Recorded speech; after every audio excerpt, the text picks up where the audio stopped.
Welcome to the London Commercial Offices podcast with me, your host, Steve Berridge, Managing Director at Fidgens Cost Management. This is a podcast where we share the stories, career paths, lessons and insights from some of the industry's most influential people.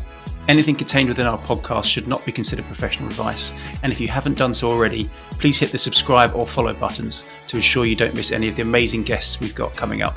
It also really helps us grow the show. Thanks.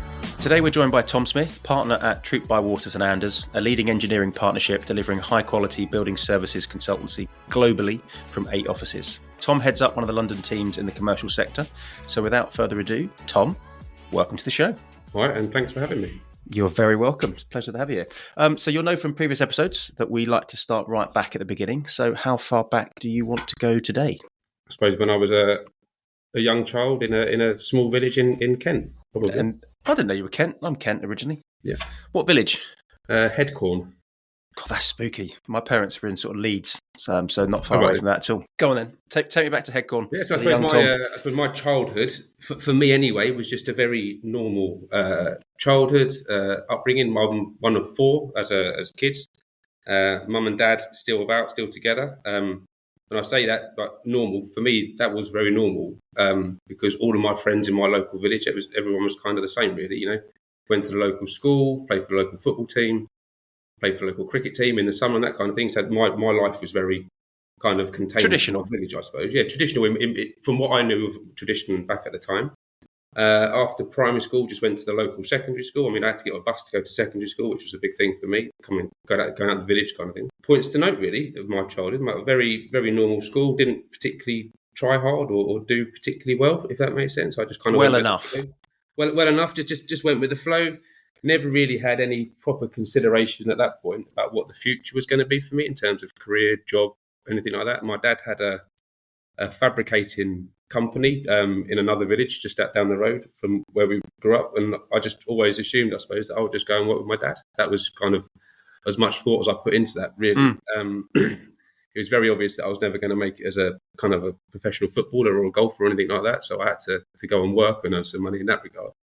So that was that's kind of where I started. And I suppose after school I went to work with my dad for a year, probably, just under maybe. And then it was my dad actually suggested that I should probably go to college and do a BTEC or do something more than just working with him in the factory. He probably, I didn't know at the time, but he probably thought, you know, he'd been standing there doing the same thing for, 40 years of his career kind of thing. And he probably thought that I could do something more or do something different and not have the same experiences that he did. I never had that conversation with my dad. I think he just made that decision on my behalf and kind of encouraged me to do something different. Dad's know best.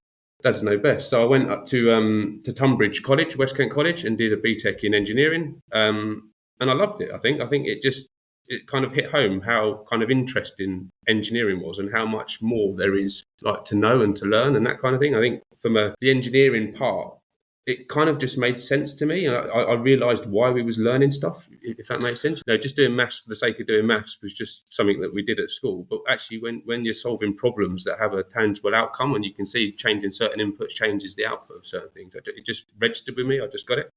So if it's and it sounds very similar to me. So I did, I'm going to say average at school, and I wasn't interested, and I left school to go to college to do a BTEC, and it was an overnight change for me. It was, I went from very much middle of the pack to almost top of the pack from an academic perspective, but B, I was learning stuff that I was interested in. I mean, it was quantity surveying, so it wasn't really interesting, but it was applicable, as you said. There was a reason as to why I was learning this. Yeah, and I think certainly with the BTEC in the engineering, because it had that element of the physical aspects of engineering as well. So you did spend a bit of time in the workshop and you spent some time actually making stuff and seeing the other side of it. It kind of had a really good blend for me, and I think I just enjoyed it, and it kind of sparked something in me that I didn't know I had, to be honest, previously from when I was at school. So. And was there a services component of that at BTEC? No, not really. It was more physical. And even like going on to university on the next stage, it was just engineering. It's such a broad subject when you're at college and at university that, there is, you do get to make some choices through the process in terms of what course and what unit you want to do. But no, it's very broad in terms of just learning engineering and the kind of the physics behind engineering. Gotcha. So did you know at that point you were going to go to uni? No, literally, we finished college and we was having a beer with my college mates on the last day. and we kind of sat around the table, and everyone was kind of talking about what they're going to do next. And again, I just assumed I was going to go back and work with my dad. I hadn't really thought too much about it. And then one of the lads said he's going to go to university. I was like, all right, what are you going to do? We hadn't spoken about this at all for the last 2 years we'd spent with each other. We just went and had a bit of a laugh at college. So he said he was going to Leicester Uni to do computer-aided engineering. I thought, that sounds quite interesting. I mean, this is back in the day before like proper internet and stuff. So I remember going home, getting the modem out of the drawer and dialing up the internet to try and get off the phone, Mum. Get off the phone, try and find some information about it. And I found a phone number and actually just rung the university direct and just asked about the course, the application process, the qualifications. I mean, I'd never even thought about going to university before kind of that conversation, really. So rang up the university, and then we went up there. I think it might have been the following weekend or something like that to go and do a campus tour and a visit and all that kind of stuff like you do, and filled out the application form, and then I went up to Leicester Uni. It was it was a massive shock to the system for me, being in that environment. From Headcorn to Leicester. For anyone that doesn't know, Headcorn's a tiny, quaint English village in Kent. I mean, it's got like two pubs and a post office kind of thing. It's hasn't it got a winemakers there now? Isn't there a vineyard down just there? outside, not too far, Bindon, on the way to Tenterton. There's loads of vineyards and that down there. It's a lovely part of the world. So off I drove up to Leicester. The issue I had is because I did a BTEC and then I went to like a proper university. I had to do a conversion course, so I had to do like the A-level conversion, which is all the maths and the kind of bulky stuff, alongside the first year of the engineering degree. And I struggled, to be honest. And equally, I found, a good group of friends and all the social side and that aspect of it as well. But you're kind of doing two courses in parallel with, living away for the first time and experiencing all that it has to offer as well. So I kind of, and the issue, because you're not learning the basics of what it is that the main course is teaching you until the end. So it's kind of out of sync. So I was sitting in lectures in the main of the first year of uni. It was just gobbledygook, a lot of it, because I hadn't learned the basics. And I was just in my head thinking, well, when I learned that on the other part of the college course, it just all started making sense. But then you get too far in and it was just too much to catch up on, really. So I kind of dropped out of the university bit and finished the conversion course. Mm-hmm. And then the idea was to start again the following year. But in that time, I found another course which I thought was really interesting at Sheffield Hallam, which was a bit more practical, so a bit more like the BTEC in terms of learning practical skills. It had a bit more robotics, electronics and engineering and all that kind of stuff. I applied to Sheffield Hallam and then finished my kind of conversion course and went to Sheffield Hallam. And that's, I thoroughly enjoyed that as well. I found it a bit more of a relaxing environment than Leicester. Leicester I felt was very stuffy. It's quite, very traditional in terms of its approach. There's a lot of self-learning and all that kind of stuff, and that didn't really suit me. Sheffield was, I just felt a lot more comfortable, a lot more at home there. And to be fair, I'd had that year of exploring myself, I suppose, to a certain extent, in terms of being on my own, living away from home. So I was a lot more focused when I went to Sheffield. More comfortable with that. You'd done that. So I could just kind of, really focus on the course, and I loved it. And then kind of ended up, the course had so this is my introduction to TB+A. So the course had a placement year in the third year, so between the third and fourth year. And that's when I met TB+A. So my now wife, she's my girlfriend at the time, her dad was quite high up in RBS at the time in IT, and he was doing a project with TBA at 135 Bishopsgate, where they're trading for you to be Fred Goodwin's office and all that kind of stuff. And I was doing interviews in like Rolls-Royce and big fabricating warehouses up in Sheffield, steel makers and forklift truck makers and that kind of stuff. It was a lot more focused on mechanical at this point, so we didn't do the varied kind of general engineering. It was mechanical, but it was a lot of design, so modelling, 3D modelling, SolidWorks, but it wasn't necessarily buildings, it was more componentry and all that kind of stuff. So it's kind of a general engineering degree. I was kind of doing all of these interviews for my placement year, and I was like, well, nothing's really interesting me, to be honest. I don't really want to be living in Derby or somewhere like that. I wanted to be somewhere. And equally, my girlfriend at the time she had finished uni because she was a few years in front of me, so she had already set up home. So I wanted to come back to London or the southeast really to do it. And Sid, my father-in-law, was chatting to Neil Panton and said, "Is this something that Tom's doing engineering? You're engineers. Is this something that you could support or help out with?" So I came down and met Neil Panton, who was a partner at the time, still a partner here now, to be honest. And I had a conversation and a bit of time with Neil. To be fair, I'd never even heard of building services. I didn't know anything about building services. I'd also done a little bit of research into the company and things like that, but I didn't know kind of building services aspect of it. But we had a chat to Neil. We got on quite well. Obviously, Neil wasn't really going to say no because his client was working with him. So, at the time I didn't really appreciate that, but I appreciate it a lot more now in terms of that opportunity that created was as a result of the relationships that we had. And it was great. I came here for 18 months through my between my third and fourth year, and I worked on 2 projects. SJ Bowen, I don't know if you remember SJ Bowen, it's next to Blackfriars Bridge, right on the river, massive building. And it was, I was involved working with one of our associates, John Gallen, who's still here as well. I got kind of the tail end of the design, and then I spent best part of 6 months on site working with Overbury, the contractor, and the subcontractors and all that kind of stuff. So I had a real good, useful placement year. I learned a lot.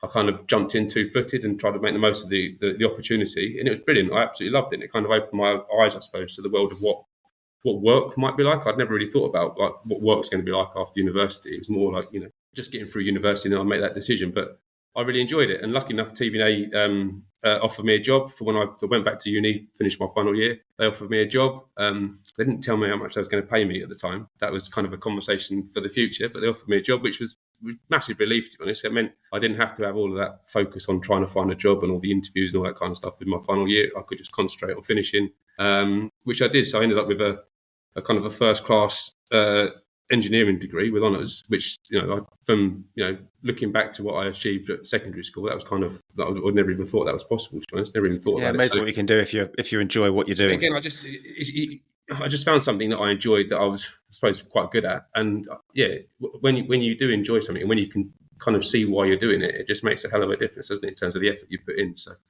no, I thoroughly enjoyed it. And then, TB+A offered me a job at the end. I tried to negotiate my salary at the time, but it just didn't go very well, so I just had to accept it and move on.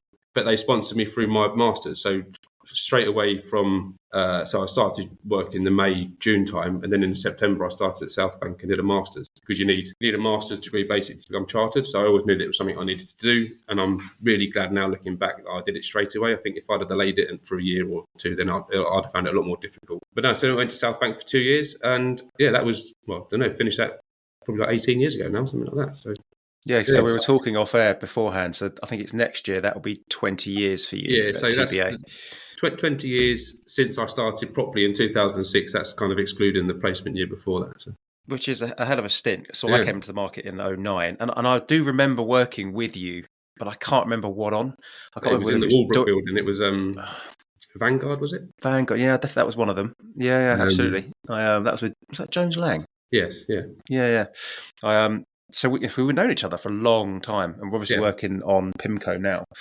I think you're quite unique, because usually this podcast is kind of an hour's conversation, an organic walk through, the career that you've had and the jumps between companies that you've had and why you've kind of moved. But obviously it's quite difficult to do that with you, because you've been, because of where you are and how long you've been there. But I think I think we could still go down that route in the sense of, when you first joined TB+A, did you have in mind that you were going to be there for the long haul, and was that a vision that you had? And then kind of we can talk about almost the roles that you've had within TB+A and how they've evolved over time. So I think let's start with the first one. So when you joined, presumably you didn't have that 20-year vision, because you weren't that kind of person anyway beforehand. No. What was the plan? I certainly didn't have a vision of being here forever or being a partner. I think, when I first turned up, it was familiar as well, because I'd been here and did my placement year, so I was familiar with the people and the company and that kind of stuff. So it was kind of it was just comfortable. Slotted back in. Just slotted back in. It wasn't long, I suppose, before I started running or certainly being the lead on a lot of the projects I was working on, because I had that past experience. So I suppose for the first kind of 2 or 3 years, I just sat in and became part of the team. I just really enjoyed the work. I loved the variety it gave me in terms of the projects. I loved the project work. I loved the pressure, coming up to a deadline and everyone working together. I mean, this was back in the day when we were still drawing with pens and pencils and stuff like that. We did have CAD, and we had a CAD team in the corner, but as engineers, we would mark it up on a bit of paper with scale rules and that kind of thing, and then you'd hand it to the CAD team to draw it up. And I just love that. And I love that the whole team ethos we had at TB+A, where, if someone was under pressure or was getting a bit behind, everyone would just rally around and support each other and get things done. And, that first kind of 3 or 4 years, for me, I just loved it. I think I love the engineering, I love the learning, and I liked the element of being in the office with your your workmates and your team, and then going out to site on your own, and having that difference between you're out there on your own, kind of representing your company, and then you come back to the comfort of the office when you're with like familiar people and the familiar surroundings and stuff like that. I just love that variety. I love just traveling around and seeing different parts of London and working in some fantastic buildings with some fantastic teams. I just really enjoyed it. I just kind of embraced it. I mean, I did, and it wasn't long actually. So at TB+A we have it's not that much of a hierarchy, if that makes sense. Like you're an engineer. We don't really have like the principal or senior role. We have senior engineers, obviously, but it's not really a grading system in terms of progression and salary and that kind of thing. It's just, we have the engineer level, there is a senior level, and then it's what we call project associate, which is someone that it's not really a group management function, it's a project management function. So, you as a project associate, you are running the project and all aspects of the project. So that's kind of the first run onto management in terms of the resources and a little bit of finance, not too much. And after that, there's the associate level, which is more group management. So a lot of more resourcing, fees and that kind of stuff, as well as obviously doing the engineering and the technical aspects of engineering.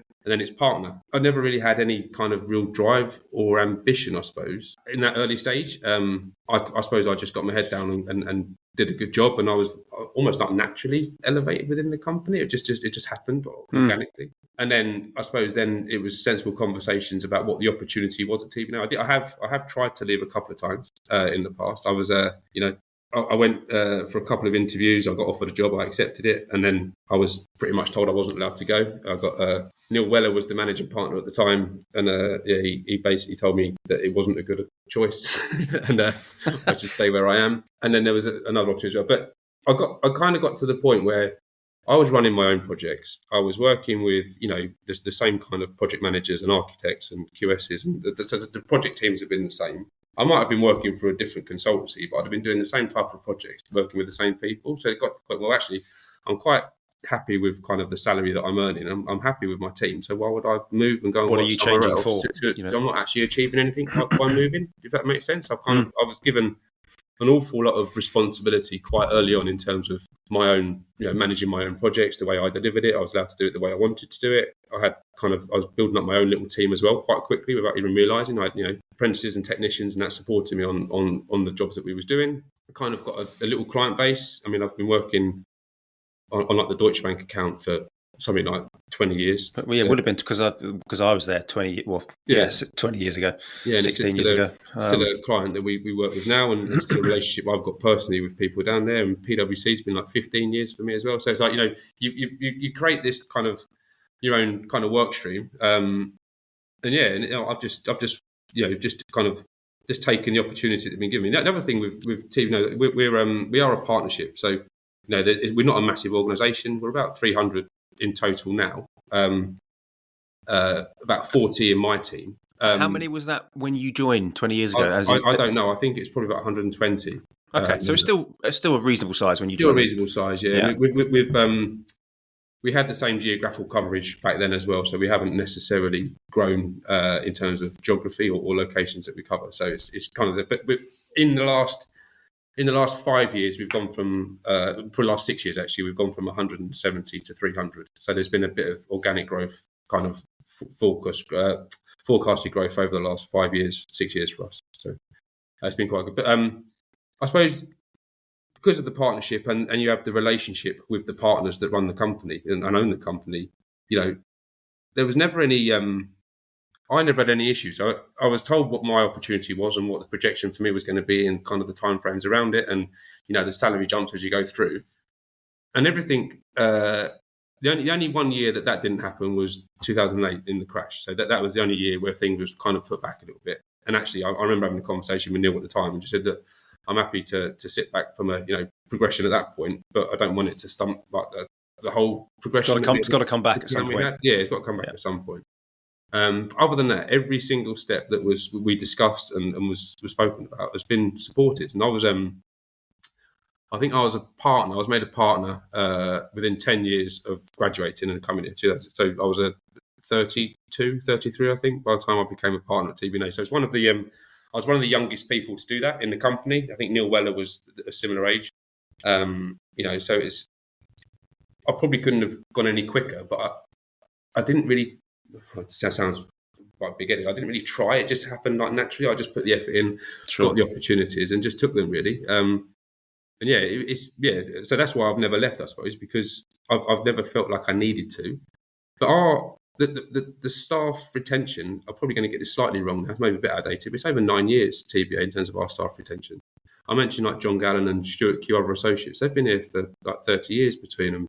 Paul Monahan and Neil Panton's been like 30 plus years. So it's like there's a lot of people who've been here a long time. Actually, going way back when. Yeah, so I mean, what do you? I mean, look, for dare I say, there are a lot of other, newer building consultancy firms, within the market now that have sprung up that are trying to find their way and grow as a business. If you had to put it on paper, kind of the things that have undermined that excellent staff or talent retention, what is it? Do you think that you do that's different to others? I wouldn't know because I've never worked with any others. In terms of what we do, I think it's just having those honest, open conversations and relationships with our people. I've always benefited, and I remember having those conversations with Neil Panton and Paul Monahan at the time as I was progressing through. Just having, like everyone, I suppose, you have your performance reviews and your personal reviews and that kind of thing on an annual basis. But then outside of that, having a proper, sensible conversation about yourself, what you want to achieve out of life. So we talk to our people, what your aspirations, where do you want to go, and then trying to put a more bespoke plan around them and how they could progress and where they could kind of find themselves in the business. And working, we employ an awful lot of youngsters on the apprenticeship route. So we've got some fantastic people that are still in their mid-20s that are running projects, that kind of thing, but they've been with us for almost 10 years. So trying to work with those guys about actually setting out what their career path could be, whether that's with us or someone else, just about spending time with people just to make sure you're listening to what they want and then trying to put a plan around them that suits them as well in terms of what their progression is. I think that's been, I don't know if other people do that, I'm assuming they do, but that's certainly something that we do. I definitely had the benefit of those conversations, so I think I should have those conversations with the people in the team that want them. So very nice. What are you struggling with lately? And you can, whether that's at a business sort of industry sector level or maybe personally, but what challenges that you're up against? I mean, there's obviously the wider economic challenges and things like that. So we are obviously we've had the same hit as everyone else that employs people in terms of the NI contribution goes up, and the minimum wage didn't really impact us, I suppose, because of what we do. But the cost to do business seems to be ever increasing. We've kind of out of our control. We just have to get on with it, and we have to do it. So we try and keep a close rein on that as much as we can. But there's kind of external factors. But equally, the amount of time we have to spend on a project's increased as well now. Kind of with the whole Building Safety Act approval process, the time it takes to do a design is longer because of Rivet and the whole coordination piece and that kind of stuff. It's a positive. It's really good, but it just takes longer and it puts more pressure on I suppose, the timeframes to achieve a project. So we're finding we're spending an awful lot more time on projects to deliver projects, but that's not all necessarily as a result of having like just doing the engineering design. There's all of the associated works we have to go through as well, I suppose. So our cost to deliver a project goes up, but our fees don't necessarily go up at the same rate. So, and then people, salaries are increasing like they should do, but we don't seem to be able to elevate the fees accordingly. Elevate the fees to cover the increase. So it's kind of that squash in the middle. And I think I don't think that's unique to building consultancy. No. I was talking to, I think I was on another pod which hasn't come out yet with someone else talking about kind of the commoditization of professional services across our industry. Go back 10 years, and there might have been 10 big boy consultancies that were doing the vast majority of the work. So there wasn't a lot of options for clients to choose from. But yeah, and it's certainly not something that we are tracking as a major risk, but we are tracking it as, we've got to keep an eye on this. We're quite fortunate, I suppose. We've got a really good reputation for doing the type of projects that we do.